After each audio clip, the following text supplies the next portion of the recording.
अस्सलाम वालेकुम दोस्तों, ड्रामा से मेरी बहू एक इंतहाई इंटरेस्टिंग मोड़ पे पहुंच चुका है जहां फबीहा और महक के दरमियान एक जंग छिड़ गई है। फबीहा का सोचना यह है कि महक ने हमेशा से मेरे पे हुक्मरानी की है, यहाँ तक कि मुझ पे रौब जमाया है कि मैं ये काम करूँ वो काम करूँ।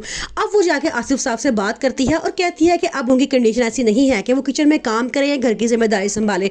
अब आप ये फैसला करें कि तमाम घर की जिम्मेदारी मैं उठाऊंगी। आसिफ कहता है ठीक है। वो महक को बहुत समझाता है और कहता है कि अब तुम आराम करो, तुमने बहुत घर की देखभाल कर ली है।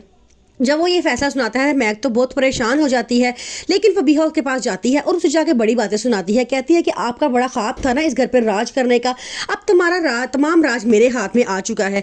अब ये घर मेरा हो चुका है और इस घर के फैसले मैं करूंगी, जैसा मैं चाहूंगी वैसा ही होगा।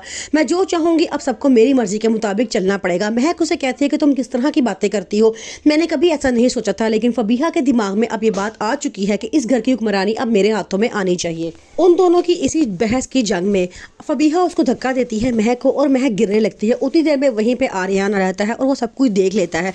उसे बड़ा गुस्सा आता है। अब महक ऊंची ऊंची रोना शुरू हो जाती है और कहती है कि ये देखो, ये हमारे बच्चे को मारना चाहती है, ये तो शुरू से ही हमारी दुश्मन है। आर्यन उसकी बातों पे यकीन कर लेता है। वो फबीहा को थप्पड़ मारने के लिए हाथ उठाता है तो फबीहा पूरे घर में एक तमाशा लगा देती है कि आपके भाई ने मेरे ऊपर हाथ उठाने की कोशिश की है। अब दोनों भाई आपस में एक दूसरे का गिरेबान पकड़ लेते हैं और उनकी बहुत लड़ाई होती है। आसिफ सब कुछ देखता है तो उसकी तबीयत बहुत ख़राब हो जाती है, यहाँ तक कि उन्हें अस्पताल पहुँचाया जाता है। वो कहता है कि मेरी बीवी के मरने के बाद अब ये सिचुएशन आ चुकी है कि मेरे बच्चे एक दूसरे के गिरेबान तक पकड़ना शुरू हो चुके हैं। सब घर वाले बहुत खुश हैं। दूसरी तरफ शाहवीर अब ईमान का बहुत ख्याल रख रहा है। वो उसे कहता है कि तुम मेरी बीवी हो, चाहे तुम ये बात मानो ना मानो, तुम्हारा ख्याल रखना मेरा फ़र्ज़ है।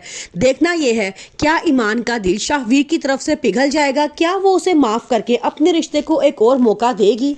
जिस वक्त महक बेहोश होकर गिरी थी उस वक्त किचन में सिर्फ महक और फबीहा थे। सबका ख्याल फबीहा की तरफ जाता है। शायद फबीहा ने कोई ऐसी बात की थी जिससे परेशान होकर महक चकरा के गिर गई है।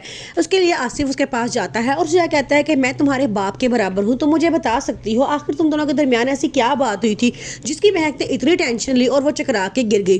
फबीहा कहती है कि अंकल आप मुझसे प्रॉमिस ले लें, मैंने कुछ भी नहीं ऐसा किया, वो तो हमारी अपनी है, मैं उनके साथ क्यों करूँगी।